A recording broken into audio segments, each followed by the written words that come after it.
Present Dalai Lama के 88th birthday पर एक स्टेटमेंट आती है जो हर एक इंडियन के लिए काफी महत्वपूर्ण है, तिब्बतन पॉपुलेशन के लिए तो है ही। जरा स्टेटमेंट को पढ़ते हैं। I am angry with no one, not even those Chinese leaders who have adopted a harsh attitude towards Tibet. तो आप कहेंगे हाँ, मतलब पीस प्राइज मिला इनको, नोबेल पीस प्राइज, तो हाँ वो शांति वाली बात कर रहे हैं, तो इसमें दिक्कत ही क्या है। जरा नेक्स्ट स्टेटमेंट देखिए। उनका कहना है कि I am willing to engage with Chinese and Chinese बदल गए हैं, अब वो फॉर्मल और इनफॉर्मल तरीके से मेरे से बात करना चाहते हैं। और उसके बाद वाली स्टेटमेंट पढ़िए। उन्होंने कहा कि he and his followers were not seeking independence. हमने तो पहले से डिसाइड कर लिया था कि एक बीच का रास्ता निकल सकता है। China is changing, is it true? इस समय पर ऐसा स्टेटमेंट क्यों आ रहा है, जबकि हम सब जानते हैं कि चाइना अपनी तरफ से नेक्स्ट दलाई लामा इंस्टॉल करना चाहते हैं। मैं बताना चाहूंगा कि जो प्रेजेंट दलाई लामा है, इनका ऑफिशियल नाम है तेंजिन ग्यात्सो। तो दलाई लामा तो एक पोजीशन होती है, नाम थोड़ी ना है। ये 14th दलाई लामा है, तो यानी कि नेक्स्ट दलाई लामा 15th बनने हैं। अब आप सोच रहे होंगे कि दलाई लामा बनते कैसे हैं। इस वीडियो में मैं स्टेप बाय स्टेप ये पूरा प्रोसेस बताऊंगा, और ये भी आपको पता लगेगा कि जो प्रेजेंट दलाई लामा है वो कैसे बने थे, उनकी भी पूरी स्टोरी आपको पता लगेगी, और इसके पीछे की जियोपॉलिटिक्स क्या है, क्या ये चल रहा है। जरा शुरुआत करते हैं स्टेटमेंट से बाय डॉक्टर लॉमसंग सांगे। ये प्रेसिडेंट है सेंट्रल तिब्बतन एडमिनिस्ट्रेशन, यानी कि एक तरीके से तिब्बत की सरकार जो भारत से चलती है, राइट।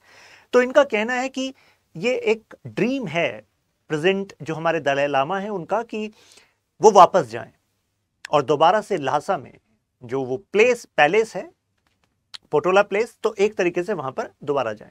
इनका कहना है कि दलाई लामा के जीवन में इससे पहले जो कुछ सपने आए हैं, ड्रीम्स हैं, तो उसमें से ये लास्ट अनफुलफिल्ड ड्रीम है।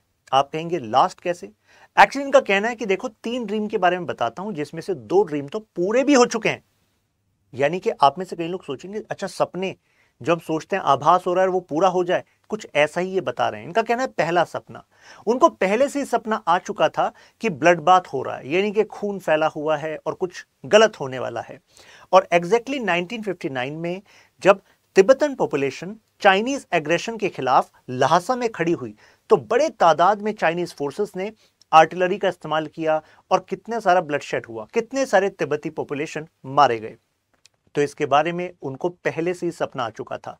सेकंड, उनको दूसरा सपना आया कि कुछ समय बाद वो कुछ ऐसे लोगों से मिलेंगे जो व्हाइट खादी पहने हुए होंगे, और एग्जैक्टली वैसा हुआ भी। उनकी मुलाकात हुई नेहरू जी से और हमारे उस समय के यानी कि पहले राष्ट्रपति राजेंद्र प्रसाद जी से।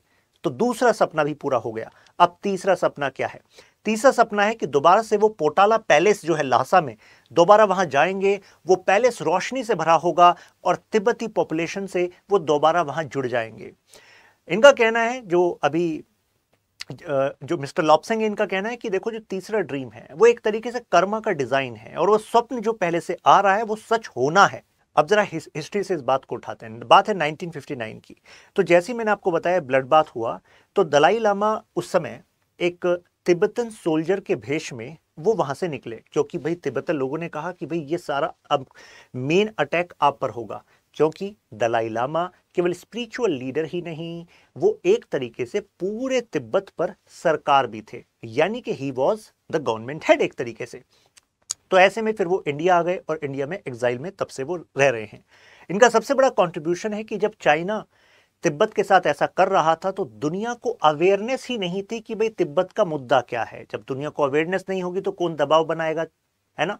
लेकिन यहां पर जो दलाई लामा जी हैं, उनके स्टैंड से इंटरनेशनल लेवल पर इसकी अवेयरनेस बढ़ी, और तब से दलाई लामा जी एक तरीके से डिप्लोमेटिकली चैलेंज करते आए हैं चाइना को। यहां पर वो इमोशनल अपील का भी इस्तेमाल करते हैं। तिब्बती पॉपुलेशन, कितने लोगों ने जान गंवा दी, कितने लोग रिफ्यूजी बन गए। प्रैग्मेटिक भी इस्तेमाल करते हैं कि जरा कानून उठाकर देख लो, तो इतिहास में ऐसा नहीं था कि तिब्बती population was under the Chinese rule. तो यानी कि वो इतिहास याद दिलाते हैं कि देखो एक समय किंग डायनेस्टी थी, लेकिन उसका पूरा आधिपत्य तिब्बत रीजन पर नहीं था। तिब्बत अपने आप एक तरीके से आजाद काम कर रहा था। और जब ये एनेक्सेशन हुआ उससे तो 36 साल तक तो बिल्कुल ही आज़ाद था। बाकी चाइना में तो सिविल वॉर चल रहा था। तो कैसे हो गया ये, चाइना की जो कम्युनिस्ट सरकार थी उसने कहा नहीं तिब्बत तो हमारा है। तो ये हुआ भी और दुनिया ने कुछ नहीं किया, तो इसके खिलाफ वो डिप्लोमेटिक वॉर चलाते आए हैं। लेकिन अब जो है चाइना ने काफी कुछ बदल दिया है। यानी कि जब मैं तिब्बत बात करता हूं और आप मैप सर्च करेंगे तो आपको ये रीजन दिखेगा जिसको चाइना कहता है तिब्बत का ऑटोनमस रीजन है, यानी कि है चाइना का, लेकिन भाई आपको ना कुछ स्वायत्ताएं दी गई हैं। लेकिन वास्तव में जब दलाई लामा की यहां से सरकार चलती थी, क्योंकि ये तो भाई पोजीशन है ना, जैसे अभी बताया 14th है, तो वो एक्चुअली इस पूरे रीजन पर होती थी, यानी कि तिब्बत, एमडो और खम, ये तीनों रीजन। और अभी चाइना ने इसको 3 हिस्सों में बांट दिया है। तो इसमें से ये जो हिस्सा है केवल अब ये तिब्बत कहलाता है, जबकि ये पूरा तिब्बत होता था। तो चाइना तो बदलने में लगा हुआ है। चाइना ने यहां पर रोड्स, इंफ्रास्ट्रक्चर से बिल्कुल शक्ल ही बदल दी है, यानी कि अब अगर दलाई लामा वापस जाएंगे तो काफी कुछ बदला होगा। साथ में सबसे बड़ा जो तरीका इन्होंने इस्तेमाल किया जिससे कि यहां पर अपराइजिंग या आजादी की मांग ही खत्म हो जाए, यहां की एथनिक प्रोफाइल चेंज कर दी। अगर यहां पर इकोनॉमिक सेंटर्स बनाए गए तो उसके लिए जो चाइना की अदर एथनिक पॉपुलेशन है, जैसे कि हान चाइनीज, वो इन एरिया में आकर बस गए। तो मुझे बताइए डेमोग्राफी चेंज होगी, अदर एथनिसिटी की जो पॉपुलेशन यहां पर आ गई है, क्या वो विरोध करेगी? नहीं विरोध करेगी। जब ये टेक ओवर हुआ था तो 1950 अक्टूबर 1950 से ही क्लियर कर दिया था चाइना ने, ये तो हमारा है। करीब 80,000 सोल्जर्स इस तरफ मोबिलाइज कर दिए गए थे। 1951 में ल्हासा में पहुंचे और यहां पर फ्लैग इंस्टॉल कर दिया चाइना का। तो डिक्लेयर कर दिया कि नेशनल ऑटोनोमस रीजन है जी, चाइना इस पर राज करता है जी। और थर्ड कह दिया कि दलाई लामा जो ऑफिशियल सरकार थे अब नहीं है, अब मात्र वो फिगर हेड हैं। 1959 में तो ओपन फायर कर दिया और शायद वो चाह रहे थे कि दलाई लामा को ही अगर अटैक कर दें तो जो पावर है वो सीधे जो है अब चाइना के साथ और आसानी से, मतलब चाइना के हाथ में आ जाएगी। क्योंकि भाई मेजर जो लीडर है अगर उसी को आप हटा दो तो मेजर पावर उनके हाथ में आ जाएगी। लेकिन जो उनके फॉलोअर्स थे उनका कहना था कि भाई आप हैं तो हमारा ये पूरा तिब्बत बुद्धिज्म का कल्चर है, क्योंकि आप रिप्रेजेंटेटिव हैं। तो इस वजह से फिर इस अटैक से बचते हुए वो एक तिब्बती सोल्जर की वेशभूषा में वहां से निकले, 13 दिन तक चलते रहे। फिर वो बमला के पास पहुंचे, वहां से वो एंट्री लेते हैं तवांग में, अरुणाचल में, और उस समय तक वो पीजेंट की क्लोथिंग में तो बीच में बदल रहे थे क्लोथिंग, और वो इंडिया आते हैं। इंडिया आने भाई पहले से ही बात हो चुकी थी, कुछ तिब्बती रिप्रेजेंटेटिव से प्राइम मिनिस्टर ऑफिस में बात हो चुकी थी। तो ऐसे में जवाहरलाल नेहरू जी ने पॉलिटिकल असाइलम दिया और फिर यहाँ पर यानी कि हिमाचल में धर्मशाला में उनको एक ऑफिशियल जगह दे दी रहने की, और यहां से तिब्बतन गवर्नमेंट इन एग्जाइल, यानी कि भाई एक तरीके से यहां से उनकी सरकार रिप्रेजेंटेटिव के रूप में चल रही है। अब आप सोचेंगे सर ये बताइए कि दलाई लामा बनते कैसे हैं, कैसे पता लगता है, और इसके बाद मैं जाऊंगा इस वाले पक्ष पर कि ये स्टेटमेंट दलाई लामा ने अगर दिया तो इसका क्या प्रभाव भारत पर होगा। तो सबसे पहले इस पर चलते हैं। देखिए जैसे 13th दलाई लामा की जब डेथ हुई तो उस समय उनके जो चीफ अटेंडेंट्स थे, यानी कि जो मोनेस्ट्री में उनके साथ मुख्य लोग थे, वो अपने विजन, मतलब उनको कुछ साइंस दिखने लगते हैं, विजन दिखने लगते हैं, उसके आधार पर वो डायरेक्शन तय करते हैं कि जो नेक्स्ट दलाई लामा है वो कोई बेबी होगा और वो कहां मिलेगा। तो स्पिरिचुअल साइंस होते हैं, विजन्स होते हैं। अब आप कहेंगे कि सर लोकेशन कैसे पता लगती है, एग्जैक्ट बताइए। जैसे कि मैं 13 दलाई लामा की डेथ की बात करूं तो जिस टाइम पर उनकी डेथ हुई तो उनकी जो बॉडी रखी थी मोनेस्ट्री में, तो कहा गया कि जिस दिशा में रखी थी, जब नेक्स्ट डे आए, मतलब कुछ टाइम बाद आए, तो पता लगा उसकी दिशा चेंज हो गई थी। उसकी दिशा ईस्ट हो गई थी, साउथ से ईस्ट हो गई थी। और दूसरा उन्होंने देखा कि एक बहुत ही अजीब तरह का वो फंगस वाला पार्ट उन्हें दिखा जो ऐसा वहां पर नहीं होता, और वो नॉर्थ ईस्ट में था। तो उन्हें पता लग गया कि अच्छा नॉर्थ ईस्ट वो दिशा है जो जहां पर हमें अपने नेक्स्ट धर्म के लीडर मिलने वाले हैं। तो और जैसे अभी जो प्रेजेंट दलाई लामा है जिनको तेंजिन ग्यात्सो नाम दिया गया, दलाई लामा तो पोजीशन है, तो वैसे तो उनका ओरिजिनल नाम अलग था, राइट। तो इस तरीके से पता लगा कि अच्छा यानी कि हमें नॉर्थ ईस्ट में खोजना है। तो नॉर्थ ईस्ट में जो जगह उनको पता लगी कि हम डोकलाम को खोजेंगे, डिस्ट्रिक्ट डोकलाम में मिलेंगे, राइट। तो उस तरफ वो गए तो वहां पर उन्हें पता लगा कि जिस समय 13th दलाई लामा ने शरीर छोड़ा तो उसी समय बर्थ हुई थी इस बच्चे की। तो आप कहेंगे मतलब सिर्फ इस बर्थ के हिसाब से डिसाइड कर लिया? नहीं, देयर आर वेरियस चेक्स। जैसे जब यहां पर वो जो सर्च पार्टी थी, यानी कि 13th दलाई लामा के जो क्लोज अटेंडेंट्स थे, जब वो यहां पर पहुंचे, वो गांव गांव खोज रहे थे, घर घर खोज रहे थे। जैसे ही वो इस बच्चे घर पर पहुंचे, तो ऐसे तो उस समय पर और भी बच्चे पैदा हुए थे उसी दिशा में। जब वो यहां पर पहुंचे, उन्होंने किसी को नहीं बताया कि वो एक सर्च पार्टी हैं और तिब्बत बुद्धिस्ट रिलीजन का हेड को वो ढूंढने आए हैं, क्योंकि नहीं तो मैनिपुलेशन हो सकती थी। जब वो यहां पर पहुंचे तो उनको कुछ और विजन्स दिखे, कुछ और चीजें उनको दिखने लगी कि ये तो वही है। कैसे? तो कुछ तो उनके विजन्स थे, आभास था, क्योंकि जो ध्यान करते हैं उनके अंदर गहराई आती है। तिब्बत रिलीजन के बिलीफ्स के हिसाब से उन्हें कुछ साइंस दिखे। जैसे जब वो यहां पर पहुंचे तो इस बच्चे ने उनमें से सर्च पार्टी में से एक को चिन्हित किया और उससे एक पर्टिकुलर माला जो उसने पहनी हुई थी वो मांगी। वो वही माला थी जो 13th दलाई लामा की थी। तो इस बच्चे ने वही माला मांगी। तो आप कहेंगे अच्छा ऐसे पता लगा? नहीं, इसके अलावा भी चेक थे। तो एक तो ये हो गया, वही वाली मांगी।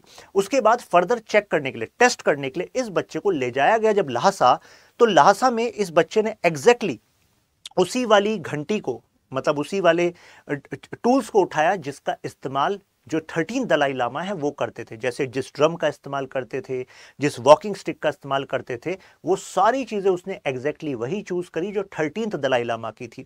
तो ऐसे कई कैरेक्टरिस्टिक्स उस बच्चे ने दिखाए, तो पता लगा कि अच्छा यही दलाई लामा है। अब चाइना इसी वजह से इंटरफेयर करना चाहता है। चाइना चाहता है कि अगर 15th दलाई लामा, क्योंकि इनकी एज हो चुकी है, तो नेक्स्ट जो दलाई लामा है अगर वो अपने इंस्टॉल कर देंगे, तो अपने इंस्टॉल किए गए दलाई लामा फिर वो चाइना के फेवर में बोलेंगे, चाइना के हिसाब से बोलेंगे। तो अगर रिलीजियस हेड को चेंज कर दिया तो जाहिर सी बात है एक तरीके से आपने तिब्बत को कंट्रोल कर लिया, क्योंकि तिब्बत केवल एक एरिया नहीं है, तिब्बत एक कल्चर है और कल्चर की कनेक्शन दलाई लामा से है ना। तो दिस इज द रीजन। अब यहां पर कुछ एविडेंस हम बताते हैं जिससे वो हमें लगता है कि दलाई लामा पूरी तरह, यानी कि प्रेजेंट दलाई लामा चाइना के फेवर में नहीं है। यहां पर ये कुछ बैलेंसिंग एक्ट कर रहे हैं। कैसे? जैसे 14 दलाई लामा को पता है कि अगर 15 दलाई लामा चाइना ने चूज कर लिए तो जाहिर सी बात है फिर तो नेगोशिएटिंग पावर चली जाएगी। इतना लंबा स्ट्रगल तिब्बती रिफ्यूजी पॉपुलेशन के लिए, उसका क्या होगा? तो इन्होंने कहा कि मैं पहला ऑप्शन तो ये देता हूं, तिब्बती पॉपुलेशन से पूछता हूं कि क्या आपको इस दलाई लामा ट्रेडिशन को जारी रखने की जरूरत है? आप खुद डिसाइड करिए। अगर जरूरत नहीं है तो हम नेक्स्ट दलाई लामा रखेंगे ही नहीं, जिससे कि चाइना अपना एटलीस्ट ना इंस्टॉल कर सके। सेकंड, इन्होंने कहा कि वो खुद अपॉइंट करेंगे नेक्स्ट दलाई लामा। अगर वो खुद अपॉइंट कर दिया नेक्स्ट दलाई लामा, तो पूरी दुनिया में जो तिब्बत बुद्धिस्ट पॉपुलेशन है, जाहिर सी बात है उन्हें उन्हीं दलाई लामा को मानना पड़ेगा, है कि नहीं। थर्ड, इन्होंने कहा कि मैं डिक्लेयर कर सकता हूं कि भाई जो नेक्स्ट दलाई लामा है वो तिब्बत से नहीं होंगे, वो कहीं अब्रॉड से होंगे। और अब्रॉड का मतलब है कि वो दलाई लामा इंडिया से भी हो सकते हैं। तो तिब्बती पॉपुलेशन इंडिया में है ना, तो अगर वहां से दलाई लामा सेलेक्ट कर लिए हमारे प्रेजेंट दलाई लामा ने, या फिर इन दलाई लामा के शरीर छोड़ने के बाद जो इनके साथ के जो चीफ यू कैन से अटेंडेंट्स हैं, अगर उन्होंने स्पिरिचुअल साइंस के थ्रू लोकेट किया, क्योंकि अब्रॉड यानी कि इंडिया में या फिर कहीं और, तो इंडिया में ज्यादा चांसेस हैं, तो जाहिर सी बात है चाइना के पास जो लेवरेज है वो कम होगी कि नहीं होगी, राइट। अब मुद्दा यह है कि what if Dalai Lama backs down, यानी कि अगर दलाई लामा पीछे हट गए, यानी कि अभी तक दलाई लामा स्टैंड ले रहे थे, डिप्लोमेटिक चैलेंज कर रहे थे, अगर वो बैक डाउन हो गए तो क्या होगा? एक बड़ा चैलेंज ये है कि खुद धर्मशाला में एक बड़ी लॉबी है तिब्बत बुद्धिस्ट पॉपुलेशन की, जो दलाई लामा को एक्चुअली कहती है कि देखो चाइना के साथ अगर हम बात जारी रखें तो उससे हम तिब्बती पॉपुलेशन के लिए ज्यादा कुछ करा सकते हैं, क्योंकि चाइना बदल रहा है, राइट। अब लेकिन हमें क्या प्रॉब्लम है? अभी तक हम तिब्बत को और इनके स्वायत्तता के अधिकार को सुरक्षित करने के लिए अपनी पॉलिसी बनाकर रखे हुए हैं। 1959 का मुद्दा और उसके बाद झोउ एन लाय का कहना, अरे इंडिया इंटरनल पॉलिटिक्स में घुस रहा है, हमने 1962 का वॉर भी किया, राइट। तो अभी अगर बैकडाउन होते हैं दलाई लामा, तो इस बफर रीजन के सपने का क्या होगा, जो ओरिजिनली बफर रीजन था। ऐसे में चाइना का जो एग्रेशन है, एक तरीके से हमारे जो ये फ्रंटियर्स हैं इस पे और ज्यादा हो जाएगा। अभी जब इसको हम फर्स्ट डिफेंस पोस्ट मान रहे हैं, वो तो जोन ऑफ एग्रेशन बन जाएगा। और प्लस इन रीजन्स में जो हमारी बुद्धिस्ट पॉपुलेशन है उसका डीप लिंकेज है तिब्बत के साथ। अगर तिब्बत बुद्धिस्ट पॉपुलेशन वो चाइना के फेवर में चली जाए, और डीप लिंकेज हमारे नॉर्थ ईस्ट स्टेट की पॉपुलेशन से है, तो वो भी हमारे लिए एक क्रिटिकल पॉइंट हो सकती है, सिचुएशन हो सकती है। तो अब इंडिया को करना क्या चाहिए? तो सबसे पहले तो देखिए, दलाई लामा की जो चॉइस है उसको तो रेस्पेक्ट करना ही होगा। अल्टीमेटली उनके लोग हैं। और हमें बेसिकली एक इंटरनेशनल पॉलिटिक्स की एक थ्योरी है जिसको हम कम्युनिकेशन थ्योरी कहते हैं, मिस्टर केनेट की। उनका कहना है कि देखो, कई बार मिस कैलकुलेशंस, मिस इंफॉर्मेशन से समस्या बढ़ती रहती हैं। अगर बातचीत जारी रखी जाए तो हो सकता है कुछ ज्यादा लेवरेज, कुछ बेहतर रास्ता निकल कर आ जाए। हमें दलाई लामा और जो बुद्धिस्ट ट्रेडिशन है, तिब्बत बुद्धिस्ट ट्रेडिशन, इंडिया के साथ कनेक्शंस को और ज्यादा मजबूत करना चाहिए, जिससे कि इंडिया और दलाई लामा मिलकर जो डिप्लोमेटिक चैलेंज देते रहे वो चलता रहे। साथ में भारत रत्न देने की मांग है। इससे पहले भी हमने कई ऐसे लोगों को भारत रत्न दिया है जो बाहर से रहे हैं, यानी कि खान अब्दुल गफ्फार खान, क्योंकि भाई बंटवारा हो गया तो पाकिस्तान में थे, वैसे तो आज़ादी के सिपाही थे। नेल्सन मंडेला, मदर टेरेसा, तो इन्हें भी दिया जा सकता है, जिससे इनका स्टेटस और बढ़ जाएगा। तो हम ये जो गांधीयन रेस्पॉन्स एक्चुअली चाह रहे हैं Dalai Lama against the Chinese aggression, हम इस पर और ज़्यादा एक्चुअली एनालिसिस और you can say think tanks का पर्सपेक्टिव ये फैला सकते हैं। मतलब इस पर बात हो सकती है। जब ज़्यादा बात होगी तो ऐसे में क्या क्या मेरिट्स हैं, क्या क्या डिमेरिट्स हैं, वो आएंगे, जैसे कि अभी हम बात कर रहे हैं। Now discuss the position of Dalai Lama and its importance for India. तो मुझे लगता है अभी तक आपको एक साउंड अंडरस्टैंडिंग हुई होगी। यही इस वीडियो का पर्पस था। फिर मिलते हैं, ख्याल रखिएगा, कमेंट्स में बताइएगा आपका क्या मानना है।